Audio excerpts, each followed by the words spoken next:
அனைவருக்கும் வணக்கம். Welcome to Lotus NEET biology Tamil YouTube channel. So நம்ம இன்றைக்கி பார்க்க போகிற வீடியோ பிஜிடிஆர்பி 2025.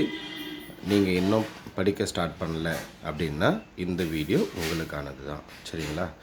ஸோ வீடியோக்குள்ளே போகிறதுக்கு முன்னாடி நான் போகிற வீடியோ பிடிச்சிருந்தால் சேனலை மறக்காமல் சப்ஸ்கிரைப் பண்ணுங்கள், வீடியோவை லைக் பண்ணுங்கள், வீடியோ உங்கள் ஃப்ரெண்ட்ஸுக்கும் ஷேர் பண்ணுங்கள்.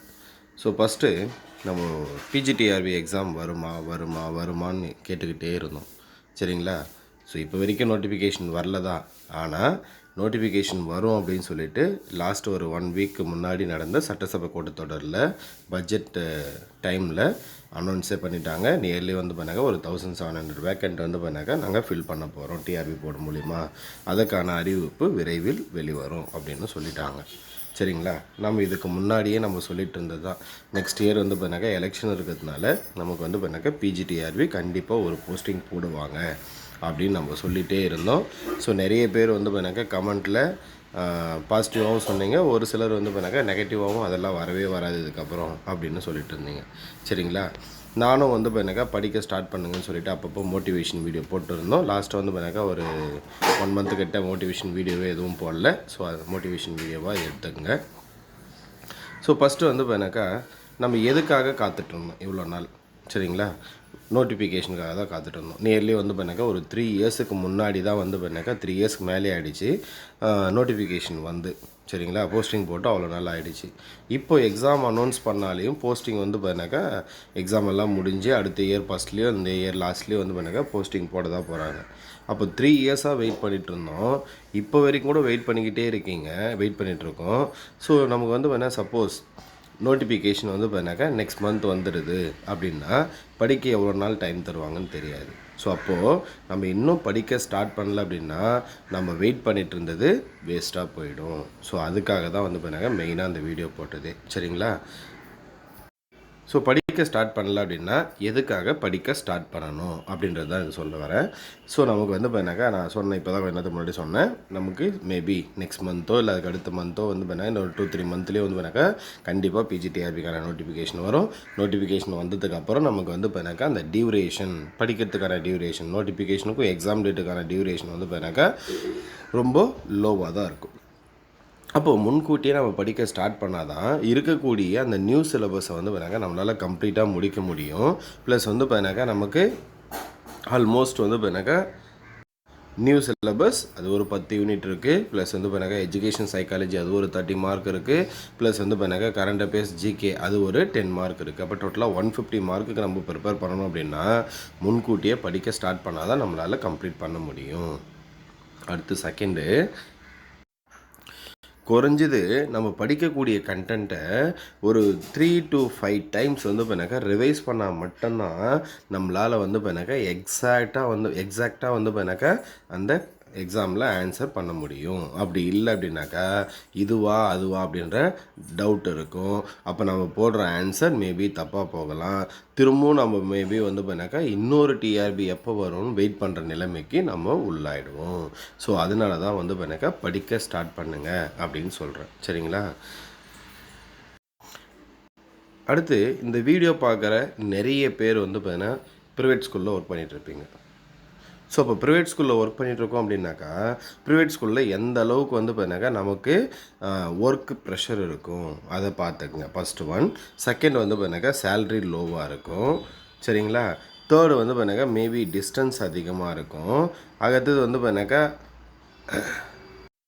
அதுக்கு அடுத்தது ரிசல்ட் ஓரியன்ட் ஸ்கூலாக இருந்தால் ரிசல்ட்டை பேஸ் பண்ணி நமக்கு நிறைய இருக்கும். சரிங்களா? இதே பார்த்தீங்கன்னாக்கா நமக்கு கரெக்டான டைமில் பார்த்தீங்கன்னாக்கா இப்போ பிஜிடிஆர்பி நோட்டிஃபிகேஷன் வரப்போகுது. நான் இந்த வீடியோ போடுற இன்றைக்கி பார்த்தீங்கன்னாக்கா most of the private school teachers, அதுவும் பர்டிகுலராக பார்த்தீங்கன்னாக்கா ஹையர் செகண்டரி 11th 12th எடுக்கிற டீச்சர்ஸ்க்கு எல்லாருக்குமே ஆல்மோஸ்ட் எக்ஸாம் முடிஞ்சிருச்சு. இன்னும் ஒரே ஒரு எக்ஸாம் தான் 11th 2 எக்ஸாம் பெண்டிங் இருக்குது. மண்டே மேக்ஸு, அடுத்தது பார்த்தீங்கன்னாக்கா கெமிஸ்ட்ரி. இங்கே பார்த்தீங்கன்னாக்கா 12th பார்த்தீங்கன்னாக்கா ஃபிசிக்ஸ் ஒரே ஒரு எக்ஸாம் மட்டும் தான் பெண்டிங் இருக்குது. ஸோ அந்த எக்ஸாமை நீங்கள் முடிச்சிட்டிங்க அப்படின்னா சரிங்களா, அதுக்கப்புறம் நமக்கு சாலிடாக பார்த்தீங்கன்னாக்கா ஏப்ரல் மந்த் இருக்குது, மே மந்த் இருக்குது. நமக்கு எப்படி இருந்தாலும் ஜூனில் தான் பார்த்தீங்கன்னாக்கா ஸ்கூல் ஸ்டார்ட் பண்ணுவாங்க. மேலே இருந்தாக்கா ஸ்பெஷல் கிளாஸ் ஏதாவது இருந்தால் இருக்கும் ஒரு சில ஸ்கூலில், இல்லை ஒரு சில ஸ்கூலில் அது கூட இருக்காது. சரிங்களா? அப்படி இருக்கும்போது இந்த டைமை கரெக்டாக கரெக்டாக யூஸ் பண்ணிக்கிட்டீங்க அப்படின்னா 10 நாளைக்கு ஒரு யூனிட் அப்படின்னு படிக்க ஆரம்பிச்சிங்கன்னா 2 மந்த் இருக்குது. ப்ளஸ் வந்து பார்த்தினாக்கா இந்த மந்த்து வந்து பார்த்தினாக்கா ஒரு 5 டேஸ் இருக்கும். அப்போ வந்து பார்த்தினாக்கா நமக்கு அட்லீஸ்ட் வந்து பார்த்தினாக்கா ஒரு 7 to 8 யூனிட்டை வந்து பார்த்தினாக்கா தரோவாக முடிச்சிடலாம். அது மட்டும் இல்லை, நோட்டிஃபிகேஷனுக்கு முன்னாடி நம்ம என்ன பண்ணலாம், கொஞ்சம் வெல் ப்ரிப்பேர்டாக ஆகிடலாம். அப்போது ப்ரைவேட் ஸ்கூலில் ஒர்க் பண்ணுற டீச்சர்ஸ் எல்லாருமே வந்து பார்த்தீங்கன்னா படிக்க ஸ்டார்ட் பண்ணுங்கள். இதுதான் சரியான நேரம். சரிங்களா? அந்த ஸ்மார்ட் ஒர்க் அப்படின்னு சொல்லுவோம் இல்லையா, வீக்லி பிளானு, டே பிளானு, ஸோ இதெல்லாம் போட்டு அதுக்கேற்ற மாதிரி படிக்க ஸ்டார்ட் பண்ணுங்கள். முடிஞ்சால் ஏதாவது ஒரு கோச்சிங் கிளாஸில் ஜாயின் பண்ணிக்கோங்க. ஏன்னா நியூ சிலபஸ் நம்மக்கிட்ட வந்து பார்த்தினாக்கா அதுக்கான மெட்டீரியல்ஸ் தேவையான அளவுக்கு இருக்காது. ஸோ நம்ம என்ன தான் வந்து பார்த்தினாக்கா காலேஜ் புக்கு எல்லாம் வச்சு ரெஃபர் பண்ணாலும் எல்லாத்தையும் கவர் பண்ணுவோமான்னு தெரியாது. ஸோ இப்போ ஏதாவது ஒரு கோச்சிங் கிளாஸ், நல்ல பெஸ்ட்டான ஒரு கோச்சிங் கிளாஸாக பார்த்து ஜாயின் பண்ணிட்டீங்க அப்படின்னா உங்களுக்கு நோட்ஸ் கிடைக்கும். ப்ளஸ் வந்து பார்த்தினாக்கா நம்ம அப்பப்போ டெஸ்ட்டும் எழுதுவோம். நமக்கு ரொம்ப ஹெல்ப்ஃபுல்லாகவும் இருக்கும். இது செகண்டு. அடுத்து இன்னொரு டவுட் இருக்கும். சரிங்களா? இன்னொரு டவுட் யாருக்காவது வரும், சார் நான் ப்ரைவேட் ஸ்கூலில் ஒர்க் பண்ணிகிட்ருக்கேன், வேலையை விட்டுட்டு படிக்கட்டுமா, வேலையை ரிசைன் பண்ணிவிட்டு படிக்கட்டுமா அப்படின்னு கேட்பாங்க. ஸோ நான் தெளிவாக சொல்லிட்டேன். நமக்கு அடுத்த ஒரு 2 மந்த் வந்து பார்த்தினாக்கா இருந்தால் ஒன்று ஸ்பெஷல் கிளாஸ் தான் இருக்கும், இல்லை வந்து பார்த்தினாக்கா லீவ் இருக்கும். அப்படி இருக்கக்கூடிய சமயத்தில் நீங்கள் வேலையை விடுறது வந்து பார்த்தினாக்கா தேவையில்லாத ஒன்று. சரிங்களா? அதுவும் இல்லாமல் நமக்கு வந்து பார்த்தினாக்கா போஸ்டிங் போகிறதுக்கு இந்த இயர் எண்டுலேயோ இல்லை நெக்ஸ்ட் இயர் அந்த எலெக்ஷனுக்கு முன்னாடியோ தான் போஸ்டிங் ஆர்டர் கொடுப்பாங்க. ஸோ அப்படி இருக்கும்போது நம்மளால் அவ்வளோ நாளைக்கு சேலரி இல்லாமல் இருக்க முடியுமா அப்படின்னு யோசிங்க. சரிங்களா? அப்போ சேலரி இல்லாமல் நம்ம எப்படி ஃபேமிலியை ரன் பண்ண முடியும்? இதெல்லாம் பார்த்து கண்டினியூவாக படிங்க. இப்போ இருக்கிற இந்த 2 மந்த்தை தரவாக யூஸ் பண்ணிக்கோங்க. அதுக்கப்புறம் ஸ்கூலுக்கு போனீங்கன்னா மார்னிங் ஈவினிங் வந்து பார்த்தினாக்கா இருக்கிற டைமை ரிவைஸ் பண்ணுறதுக்கு யூஸ் பண்ணிக்கோங்க. வேலையை விடாமல் படிக்கிறது நல்லது அப்படின்றது என்னுடைய கருத்து. உங்களால் எது முடியுமோ அதை பண்ணுங்கள். சரிங்களா? அடுத்து சேலரி. சரிங்களா? நம்ம இப்போ ஒரு ப்ரைவேட் ஸ்கூலில் ஒர்க் பண்ணிகிட்ருக்கோம், ப்ளஸ் வந்து பார்த்தினாக்கா கவர்மெண்ட் ஜாப் அப்படின்னு வச்சுக்கோங்க.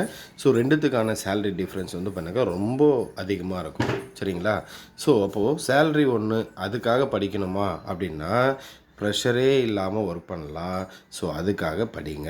சரிங்களா? அப்போ தான் வந்து பார்த்தினாக்கா நம்மளால் வந்து பார்த்தினா ஏதாவது ஒரு டார்கெட் செட் பண்ணுங்கள். ஸோ நான் வந்து பார்த்தினாக்கா ப்ரைவேட் ஸ்கூலுக்கு போனால் எனக்கு இவ்வளோ வந்து பேர்டன் இருக்குது, இப்போ நான் கவர்மெண்ட் ஸ்கூலுக்கு போனால் எனக்கு பேர்டன் இருக்காது. பேர்டன் இருக்க தான் இருக்கும். எங்கே போனாலும் வேலை அப்படின்னு வந்துக்கிட்டாக்கா ஒர்க் இருக்க தான் இருக்கும், பேர்டன் இருக்க தான் இருக்கும்.